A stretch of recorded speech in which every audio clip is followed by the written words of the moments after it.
জয় শ্রীরাম। নমস্কার, আমি প্রসেনজিৎ সরকার। 22শে জানুয়ারি অযোধ্যা রাম মন্দিরে প্রাণ প্রতিষ্ঠার আগে এমন পরিবেশ তৈরি হচ্ছে যে বিগত 500 বছরে এরকম পরিবেশ আগে কখনো তৈরি হয়নি। এমন মনে হচ্ছে যে ভগবান শ্রীরাম 14 বছরে বনবাস কাটিয়ে প্রথম অযোধ্যায় পা রাখছেন। রাম ভক্তরা বাড়ি বাড়ি গিয়ে মানুষদের আমন্ত্রণ পত্র দিচ্ছে। দেশের মানুষও আমন্ত্রণ পত্র পেয়ে খুবই আনন্দিত। মানুষ সেই আমন্ত্রণ পত্র নিয়ে সোশ্যাল মিডিয়ায় পোস্ট করছেন। দেশের মানুষ নিজের ইচ্ছেতেই রাম মন্দির নির্মাণের জন্য চাঁদা দিচ্ছে। উত্তরপ্রদেশে 22শে জানুয়ারি সব স্কুল কলেজে ছুটি ঘোষণা করা হয়েছে। দেশের প্রতিটি গ্রাম বা শহরে সেই দিন বিশেষ অনুষ্ঠানের আয়োজন করা হয়েছে। সকালে প্রভাতফেরি থেকে শুরু করে মন্দিরে প্রাণ প্রতিষ্ঠা অনুষ্ঠানের লাইভ স্ট্রিমিংয়ের ব্যবস্থা করা হয়েছে। এই দিনটিকে নিয়ে দেশের মানুষ খুবই উৎসাহিত এবং আবেগপ্রবণ। কিন্তু আপনারা ভাবতে পারেন, দেশের প্রায় 100 কোটি হিন্দু যখন এই দিনটিকে নিয়ে খুবই উৎসাহিত, আনন্দিত এবং আবেগপ্রবণ, তখন দেশের সবথেকে পুরনো দলের নেতারা রাম মন্দিরে আমন্ত্রণপত্রকেই প্রত্যাখ্যান করেছে। যখন ভারতের সাধু সন্ন্যাসীরা, পূজারীরা, ভারতের সেলিব্রিটিরা, এমনকি ভারতের সাধারণ মানুষও এই আমন্ত্রণপত্র পেয়ে খুবই গদগদ। তারা এমন মনে করছে যে স্বয়ং অযোধ্যা থেকে তাদের কাছে আমন্ত্রণপত্র এসেছে। তখন আমাদের দেশের কিছু নেতা মন্দির ট্রাস্টের পক্ষ থেকে পাঠানো আমন্ত্রণপত্রকেই প্রত্যাখ্যান করছে। তারা এই যুক্তি দিচ্ছে যে আস্থা তো মানুষের নিজের ব্যাপার, আর এখনও তো মন্দির তৈরিই হয়নি। বিজেপি আর আরএসএস এই বিষয়টিকে নিয়ে রাজনীতি করছে। তো আমি একটা কথা বুঝতে পারছি না, বিজেপি রাজনীতি করা আর বিরোধী নেতাদের রাম মন্দিরের প্রাণ প্রতিষ্ঠা অনুষ্ঠানে না যাওয়ার মধ্যে কী সম্পর্ক? বিজেপি তো একটি রাজনৈতিক দল, আর দীর্ঘদিন ধরে তাদের এজেন্ডার মধ্যেই রাম মন্দির ছিল। আর তাদের রাজত্বেই যেহেতু রাম মন্দির নির্মাণ হচ্ছে, তাহলে তারা তো এর ক্রেডিট নেওয়ার চেষ্টা করবেই। আর বিজেপি তো একটি রাজনৈতিক দল, কোনো এনজিও নয়। বিজেপিকে ছাড়ুন, আগে আপনারা ভাবুন রাম মন্দিরের প্রাণ প্রতিষ্ঠা অনুষ্ঠানে আপনারা যাবেন কিনা, আপনাদের যাওয়াটা উচিত কিনা। এই দেশে বিজেপি কি একমাত্র হিন্দুদের পার্টি নাকি? আপনাদের কি হিন্দুরা ভোট দেয় না? আপনারা এই অনুষ্ঠানে বহিষ্কার করে আপনাদের সেই ভোটারদের মনে কি কষ্ট দিচ্ছেন না? আর এই কথাটা তো কংগ্রেস দলের বড় বড় নেতারাও বলেছে। কংগ্রেসের বড় নেতা আচার্য প্রমোদ কৃষ্ণন তো সাফ জানিয়ে দিয়েছেন, এই অনুষ্ঠানে না যাওয়ার জন্য কংগ্রেসের হাইকমান্ড যে সিদ্ধান্ত নিয়েছে, সেজন্য তিনি মনে খুব কষ্ট পেয়েছেন। শুধু তিনিই নয়, এই সিদ্ধান্তের জন্য কোটি কোটি কংগ্রেস কর্মীরাও মনে খুব দুঃখ পেয়েছেন। রাম মন্দিরে প্রাণ প্রতিষ্ঠানের অনুষ্ঠানে না যাওয়ার সিদ্ধান্তটা কংগ্রেসের একার নয়। দেশের অন্যান্য বিরোধী দলের নেতারাও রাম মন্দিরে প্রাণ প্রতিষ্ঠানের অনুষ্ঠানে না যাওয়ার সিদ্ধান্ত নিয়েছেন।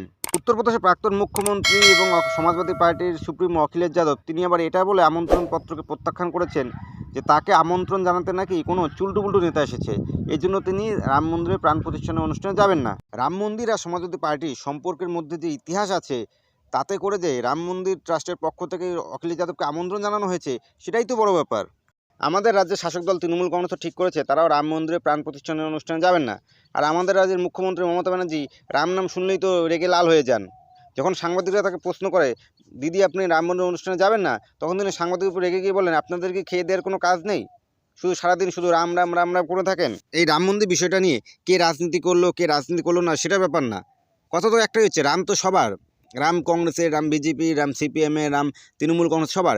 তাহলে বিজেপি এই বিষয়টা নিয়ে রাজনীতি করবে দেখে আমরা সেখানে যাব না, এটা এটা কোন ধরনের যুক্তি? আর এই বিরোধী দলের নেতারা বলে বিজেপি নাকি ধর্ম নিয়ে রাজনীতি করছে। যখন এই বিরোধী দলের নেতারা ইফতার পার্টি দেয়, তখন সেটা ধর্ম নিয়ে রাজনীতি হয় না? যখন দেশের প্রাক্তন প্রধানমন্ত্রী মনমোহন সিং বলেছিল যে দেশের সম্পদের উপর সবথেকে আগে যাদের অধিকার তারা হচ্ছে দেশের সংখ্যালঘু সম্প্রদায়ের, তাহলে সেটা ধর্ম নিয়ে রাজনীতি নয়? আমাদের রাজ্যের মুখ্যমন্ত্রী মমতা ব্যানার্জি যখন লক্ষ্যকণ্ঠে গীতাপাঠ অনুষ্ঠানে না গিয়ে সেদিনই মধ্যরাতে যখন একটি চার্চে চলে যান, তখন সেটা ধর্ম নিয়ে রাজনীতি হয় না? যখন মমতা ব্যানার্জি বোরখা পরে মুসলিমদের অনুষ্ঠানে গিয়ে নামাজ পড়েন, তখন সেটা ধর্ম নিয়ে রাজনীতি হয় না? মানে আপনারা করলেই অসাম্প্রদায়িক আর বিজেপি করলেই সাম্প্রদায়িক। কংগ্রেসের হিন্দু বিরোধিতা নতুন কিছু নয়। 1951 সালের 11ই মে তৎকালীন রাষ্ট্রপতি ডক্টর রাজেন্দ্র প্রসাদকে সোমনাথ মন্দির উদ্বোধন এবং মন্দিরে শিবলিঙ্গ স্থাপনের জন্য আমন্ত্রণ জানানো হয়েছিল। ডক্টর রাজেন্দ্র প্রসাদও সেখানে যাওয়ার জন্য রাজি ছিলেন। কিন্তু রাজেন্দ্র প্রসাদের সোমনাথ মন্দির যাওয়া আটকানোর জন্য তৎকালীন প্রধানমন্ত্রী জওহরলাল নেহরু তড়িঘড়ি ক্যাবিনেটে মিটিং ডাকেন এবং মিটিংয়ের সিদ্ধান্ত হয় ডক্টর রাজেন্দ্র প্রসাদকে কোনোভাবেই সোমনাথ মন্দিরে যেতে দেওয়া হবে না। এবং ক্যাবিনেট থেকে রাজেন্দ্র প্রসাদকে জানানো হয় যে সংবিধান বলে, সংবিধানে লেখা আছে যে ক্যাবিনেটের সিদ্ধান্ত রাষ্ট্রপতি মানতে বাধ্য। কিন্তু এরপরও যখন তৎকালীন রাষ্ট্রপতি ডক্টর রাজেন্দ্র প্রসাদ সোমনাথ মন্দিরে যাওয়ার সিদ্ধান্ত অনড় ছিলেন, তখন ক্যাবিনেট থেকে তাকে জানিয়ে দেওয়া হয় যে আপনি যেতে পারেন, কিন্তু একজন রাষ্ট্রপতি হিসেবে নয়, আপনি ব্যক্তিগতভাবে সোমনাথ মন্দিরে যেতে পারেন। এটা কিন্তু কোনো বিরোধী দল অভিযোগ করেনি। কংগ্রেস নেতা মণিশঙ্কর আইয়ার তার একটি বইতে বিস্তারিত এই বিষয়ে লিখেছেন। এই জওহরলাল নেহরুই কিন্তু আফগানিস্তানে কাবুলে গিয়ে বাবরের কবরস্থানে মাথা ঠেকিয়ে এসেছেন। সেই বাবর যে বাবর রাম মন্দির ভেঙে বাবরি মসজিদ তৈরি করেছিল। শুধু জওহরলাল নেহরুই নয়, ইন্দিরা গান্ধী থেকে রাহুল গান্ধী, এমনকি দেশের প্রাক্তন প্রধানমন্ত্রী মনমোহন সিংও বাবরের কবরস্থানে গিয়ে মাথা ঠেকে এসেছেন। প্রাক্তন বিদেশমন্ত্রী এবং কংগ্রেস নেতা নটবর সিং তার one life is not enough বইতে তিনি লিখেছেন যে আমরা আফগানিস্তান সফরে ছিলাম এবং একদিন দুপুরবেলা ইন্দিরা গান্ধী এবং আমরা কয়েকজন মিলে কাবুলে অবস্থিত বাবরের কবরস্থানে যাই এবং সেখানে ইন্দিরা গান্ধী মাথা ঠেকিয়ে বলেন যে আমি ইতিহাসের সঙ্গে যুক্ত হলাম। তাহলে আপনার ভাবুন তো, যে বাবর রাম মন্দির ভেঙে সেখানে বাবরি মসজিদ তৈরি করেছিল, সেই বাবরের কবরস্থানে গিয়ে ইন্দিরা গান্ধী নাকি ইতিহাসের সঙ্গে যুক্ত হয়েছিলেন। এই বিরোধী নেতাদের রাম মন্দিরে যাওয়ার সময় হয় না, কিন্তু যে রাম মন্দির ভেঙেছিল, রাম মন্দির ভেঙে যে বাবরি মসজিদ তৈরি করেছিল, তার কবরস্থানে যেতে এদের কোনো অসুবিধা হয় না। যখন ভোট আসে তখনই বিরোধী দলের নেতারা এই মন্দির থেকে ও মন্দির ঘুরে বেড়ান, পুজো করেন, সোশ্যাল মিডিয়ায় ছবি পোস্ট করেন এবং নিজেকে বড় হিন্দু বলে দাবি করেন। অথচ আজকে যখন দেশের সবথেকে বড় মন্দির নির্মাণ হচ্ছে, যখন সবথেকে বড় মন্দিরের প্রাণ প্রতিষ্ঠা হচ্ছে, তখন এরা যাওয়ার সময় পান না।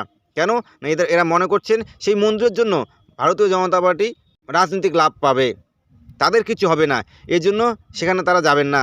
অথচ এই নেতারা অন্য ধর্মের বিভিন্ন অনুষ্ঠানে যেতে পারেন। এই বিরোধী দলের নেতারা রাম মন্দিরে প্রাণ প্রতিষ্ঠা অনুষ্ঠানে কেন যাচ্ছে না? ভারতীয় জনতা পার্টি এটা নিয়ে রাজনীতি করছে এই জন্য, নাকি যদি এরা রাম মন্দিরে প্রাণ প্রতিষ্ঠা অনুষ্ঠানে যায় তাহলে মুসলিম সমাজ এদের দিক থেকে মুখ ফিরিয়ে নেবে? সামনে লোকসভা ভোট, মুসলিম সমাজকে তাই পাশে রাখতে, মুসলিম সমাজে ভোট পেতে এরা রাম মন্দিরে প্রাণ প্রতিষ্ঠা অনুষ্ঠানটাকেই বহিষ্কার করে দিল শুধুমাত্র ভোট রাজনীতির জন্য। বন্ধুরা, আপনাদের কি মনে হয়? কমেন্টে অবশ্যই জানাবেন এবং আমার চ্যানেলটাকে এখনও যদি সাবস্ক্রাইব করেননি তাহলে চ্যানেলটা সাবস্ক্রাইব করে দিয়ে পাশে থাকার বেল আইকনটি বাজিয়ে দেবেন পরবর্তী ভিডিও নোটিফিকেশন সবার আগে পাওয়ার জন্য। সবাই ভালো থাকবেন।